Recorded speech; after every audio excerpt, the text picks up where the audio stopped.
Hello guys, welcome to part 2 of the Fractal Breakout strategy by Bill Williams.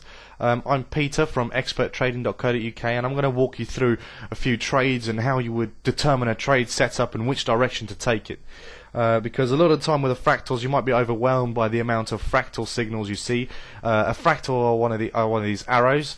An up arrow is an up fractal, a down arrow is a down fractal, and which one do you take? Do you take the up one, do you take the down one? Which break do you take?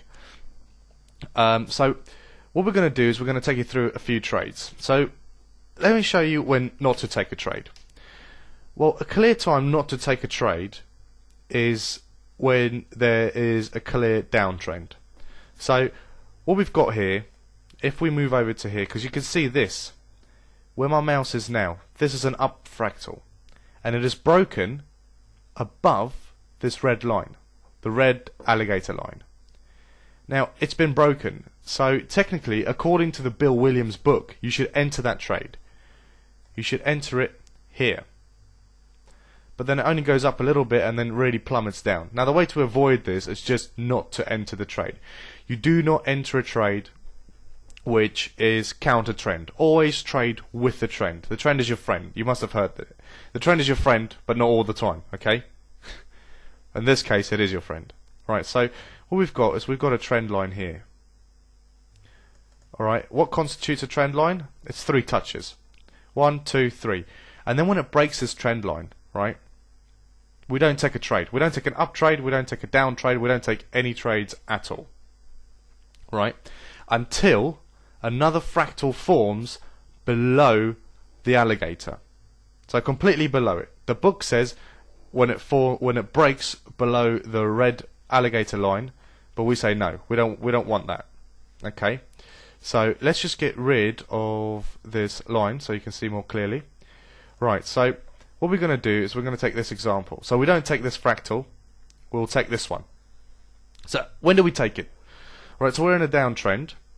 Okay, you can see here it is a downtrend, and it's below. The fractal is completely below the alligator. All right. So here's the fractal. So according to the Bill Williams book, you have to put it 5 points or 5 pips below the actual fractal formation. Right? We don't think you should do that. We think you should wait for another sort of confirmation, and we actually should think that you wait for the daily chart to form the fractal and then you manage it on the 4-hour chart, and this is essential. Never trade fractals on a time frame lower than the daily chart. Okay? We don't recommend it because you'll get overwhelmed by the number of false signals that you get. Okay, so here's a fractal, and there is where we want it. We want it on 1.6065. Now let's go over to the 4-hour chart. Okay, and let's see where that is. So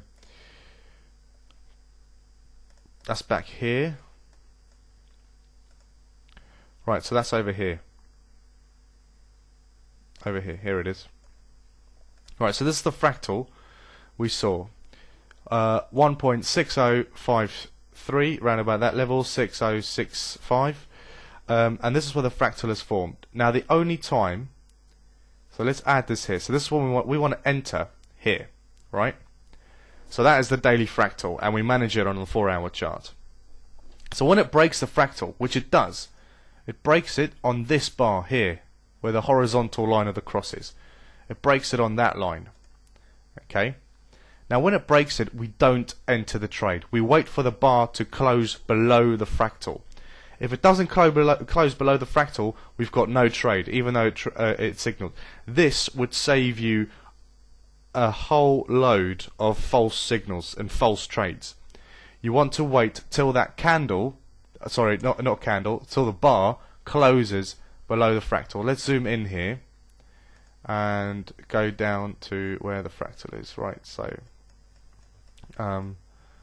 let's just see, here it is, yeah. Right, so we want to wait for it to close below. So it has closed below. So here it closes below, and we say, okay, cool, we enter the trade now. No, you don't. You don't enter the trade.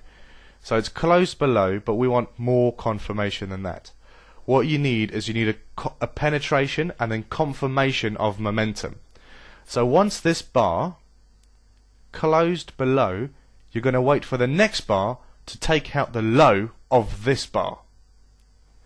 So I know what you're thinking, oh, this is confusing, but it's essential. This is another thing that will save you a lot of bad trades. Because the forex market is so big, because they're trading about 3 trillion a day. I mean, last year there were 1 or 2 days when it went up to 8 trillion turnover in one day.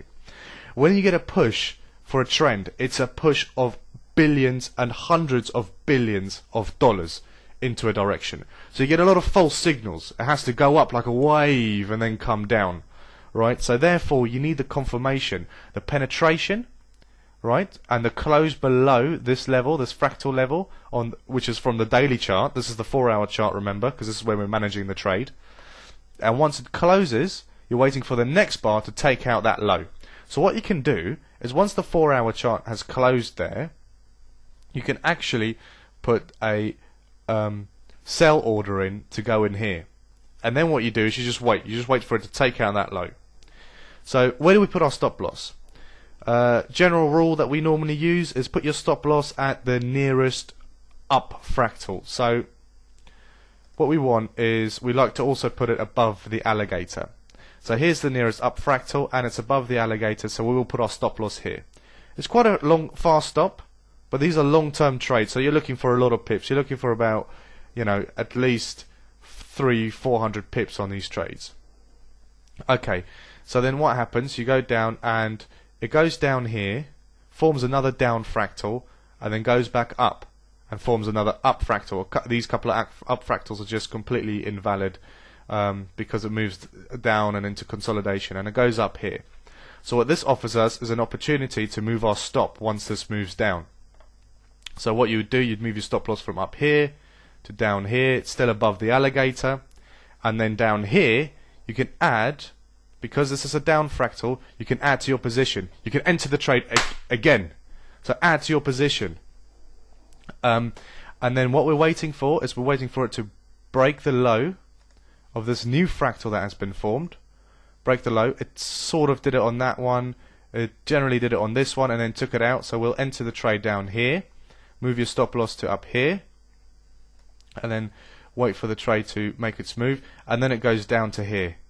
And then generally, if we see, I don't know, about 4 or 5 up fractals. After we see about 4 or 5 up fractals, before a move's ended, we tend to exit the trade. And because we don't want to stay in here forever, because it could move back up and all our hard-earned pips could be lost. So over here, I mean, on this first trade, you would have made, what is that, 1666. If you exited around here, see that's 400 and something pips, and then add to that from here to there, that's another 200 and something pips. So altogether in this move you would have made about 600 pips if you adhere to our rule. So I mean, you need to use a little bit discretion on the exit here. The stop loss, there are very strict rules for the stop loss and managing your risk. But over here you need to ensure that after about 4, maybe 5 up fractals, before you really see a downward push, exit the trade, take your profit, or make your stop extremely tight. So here's one example for a trade, and I hope you learned something out of that.